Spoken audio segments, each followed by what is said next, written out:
Assalamualaikum warahmatullahi wabarakatuh. Perkenalkan, nama saya Siti Amelia Putri. Saya Yuliana. Kami dari kelas 12 Elin 2, SMK Bina Industri. Di sini kami akan mempresentasikan tentang hakikat perlindungan dan penegakan hukum. 1. Hakikat hukum. A. Pengertian hukum. Berikut beberapa pengertian hukum menurut para ahli. Immanuel Kant.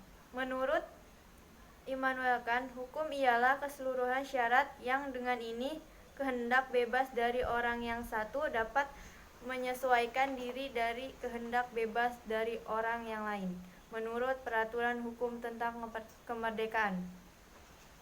B. Sifat dan unsur hukum. Dari penjelasan dan pengantar, kita sudah bisa memahami bahwa hukum dibentuk sebagai usaha untuk menjaga tata tertib dalam kehidupan bermasyarakat. Tata tertib itu harus dijalankan dengan menjunjung tinggi nilai keadilan. Oleh karena itu, dibentuklah suatu hukum. Dengan tugas menjaga ketertiban, sifat hukum pertama-tama adalah mengatur dan memaksa. Hukum merupakan peraturan dalam kemasyarakatan yang mempunyai sifat mengatur dan memaksa setiap orang di dalamnya untuk mengikutinya. Adapun unsur dari hukum adalah sebagai berikut. A. Peraturan tentang tingkah laku manusia. B. Peraturan itu dilegalkan oleh badan-badan resmi yang ditunjuk secara khusus untuk menangani hukum. C. Peraturan itu mempunyai sikap yang memaksa. D. Karena mempunyai sifat mengatur dan memaksa, hukum mempunyai sanksi yang tegas terhadap pelanggaran-pelanggaran peraturan tersebut. C. Ciri dan tujuan hukum. Ciri hukum adalah 1. Adanya perintah dan larangan. 2. Perintah dan larangan itu harus dipatuhi atau ditaati setiap orang. Oleh karena itu, setiap orang wajib menjalankan hukum, di mana hukum tersebut diberlakukan. Jikalau dengan sengaja melanggar kaidah tersebut, akan dikenakan sanksi berupa hukuman. Tujuan hukum dapat dipahami dari berbagai pendapat ahli. Sebagai berikut. Profesor C.S.T. Kansil mengemukakan hukum bertujuan menjamin adanya kepastian hukum dalam masyarakat, dan hukum itu harus pula bersendikan pada keadilan, yaitu asas-asas keadilan dari masyarakat itu. 2. Indonesia sebagai negara hukum. A. Hakikat negara hukum. 1. Ciri negara hukum menurut aliran Anglo-Saxon. A. Supremasi hukum. Dalam arti tidak boleh ada kesewenang-wenangan sehingga seseorang hanya boleh dihukum jika melanggar hukum. B. Kedudukan yang sama di depan hukum, baik bagi rakyat biasa maupun pejabat. C. Penegasan serta perlindungan hak-hak manusia melalui konstitusi dan keputusan-keputusan pengadilan. B. Dasar dan ciri Indonesia sebagai negara hukum. 1. Dasar Indonesia sebagai negara hukum. Indonesia sebagai negara hukum terlihat jelas dalam Undang-Undang Dasar Negara Republik Indonesia UUD NRI tahun 1945 Pasal 1 ayat 3 yang berbunyi, negara Indonesia adalah negara hukum. Dengan demikian, UUD NRI tahun 1945 Pasal 1 ayat 3 dengan tegas menyatakan Indonesia merupakan negara hukum, sehingga bersifat mengikat bagi seluruh warga negara dan pemerintahan, serta wajib seluruh warga negara dan pemerintahan untuk menjunjung tinggi hukum. 2. Ciri Indonesia sebagai negara hukum. Dalam bukunya, Negara Hukum Indonesia, Azhari merumuskan ciri khas Indonesia sebagai negara hukum ialah memiliki unsur-unsur utama sebagai berikut. A. Hukumnya bersumber pada Pancasila. B. Berkedaulatan rakyat. C. Pemerintahan berdasarkan atas sistem konstitusi. D. Persamaan kedudukan di dalam hukum. E. Kekuasaan kehakiman yang bebas dari pengaruh kekuasaan lainnya. F. Pembentukan undang-undang oleh Presiden bersama-sama dengan DPR. 3. Perlindungan dan penegakan Indonesia. A. Hakikat perlindungan dan penegakan hukum. 1. Hakikat perlindungan hukum. A. Menurut Sajipto Raharjo, perlindungan hukum adalah memberikan pengayoman kepada hak asasi manusia yang dirugikan orang lain, dan perlindungan tersebut diberikan kepada masyarakat agar mereka dapat menikmati semua hak yang diberikan oleh hukum. Dengan kata lain, perlindungan hukum adalah berbagai upaya hukum yang harus diberikan oleh aparat penegak hukum untuk memberikan rasa aman, baik secara pikiran maupun fisik, dari gangguan dan berbagai ancaman dari pihak manapun. 2. Hakikat penegakan hukum. Pengertian penegakan hukum juga disampaikan oleh sejumlah tokoh, antara lain sebagai berikut. A. Menurut Sajipto Raharjo, penegakan hukum pada hakikatnya merupakan penegakan ide atau konsep tentang keadilan, kebenaran, kemanfaatan sosial, dan sebagainya. Jadi, penegakan hukum merupakan usaha untuk mewujudkan ide dan konsep-konsep tersebut menjadi kenyataan. Adapun ditinjau dari sudut objeknya, yaitu dari segi hukumnya, penegakan hukum mencakup arti luas dan sempit.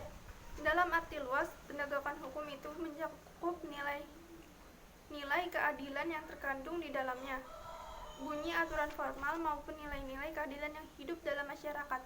Dalam arti sempit, penegakan hukum itu hanya menyangkut penegakan peraturan yang formal dan tertulis saja. B. Perlindungan dan penegakan hukum di Indonesia. Kita telah membahas pengertian perlindungan dan penegakan hukum. Melalui perlindungan hukum, hukum dapat menjalankan fungsinya, yakni menjamin setiap hak dan kewajiban masyarakat dapat berlangsung secara adil dan tertib. Dasar dari perlindungan hukum Indonesia tertera dalam UUD NRI tahun 1945. Di Indonesia, salah satu contoh perlindungan hukum adalah perlindungan hukum terhadap konsumen yang diatur dalam UUD nomor 8 tahun 1999 tentang perlindungan konsumen. Isinya meliputi hak dan kewajiban antara produsen dan konsumen. Selain perlindungan hukum terhadap konsumen, terdapat pula perlindungan hukum yang diberikan kepada hak atas kenyataan intelektual atau HAKI. Peraturan tentang perlindungan dan hak atas kenyataan intelektual mencakup hak cipta dan hak atas kenyataan industri. Serta itu, penegakan hukum dapat dipahami pula sebagai sebuah tindakan bertujuan agar hukum dapat berfungsi sebagai semestinya. Penegakan hukum sendiri menurut Sudarto. 1. Upaya preventif.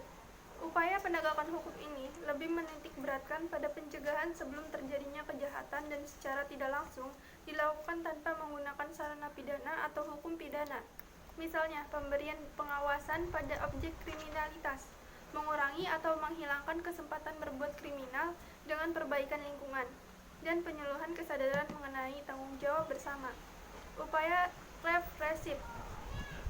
Upaya represif merupakan salah satu upaya penegakan hukum atau segala tindakan yang dilakukan oleh aparatur penegak hukum yang lebih menitik beratkan pada pemberantasan setelah terjadinya kejahatan yang dilakukan dengan hukum pidana, yaitu sanksi pidana yang merupakan ancaman bagi pelakunya. 4. Pentingnya perlindungan dan penegakan hukum.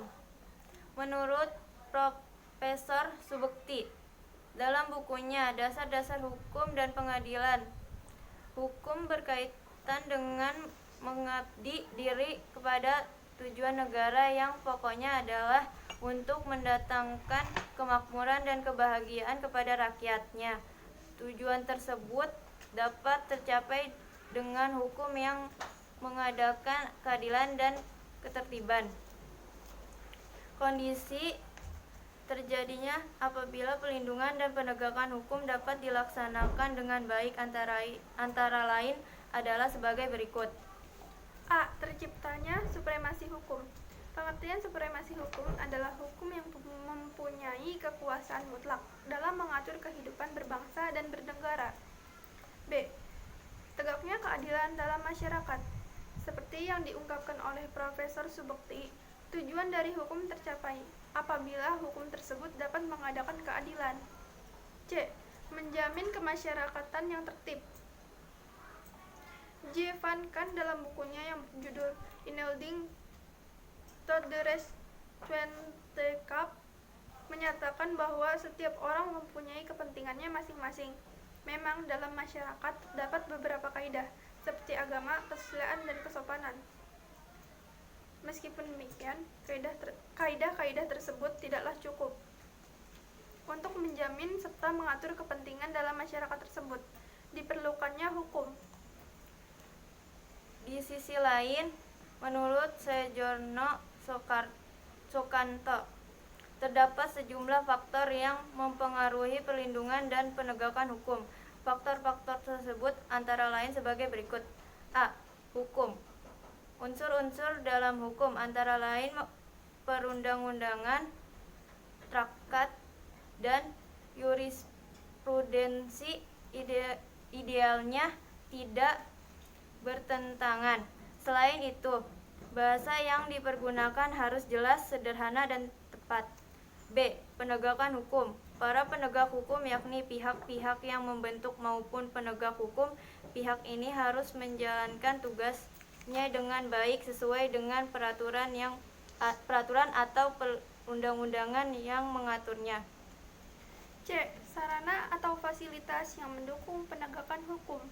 Sarana atau fasilitas tersebut antara lain sumber daya manusia, organisasi, peralatan, dan keuangan. Masyarakat yakni faktor lingkungan di mana hukum tersebut berlaku atau diterapkan. Masyarakat seharusnya memahami dan mematuhi hukum yang berlaku. E. Kebudayaan. Nilai-nilai kebudayaan sepatutnya mendasari hukum yang berlaku. Nilai-nilai ini berkaitan dengan apa yang dianggap baik dan apa yang dianggap buruk. Perlindungan dan penegakan hukum mempunyai peran penting dan menjadi fondasi dasar keberlangsungan hidup masyarakat Indonesia.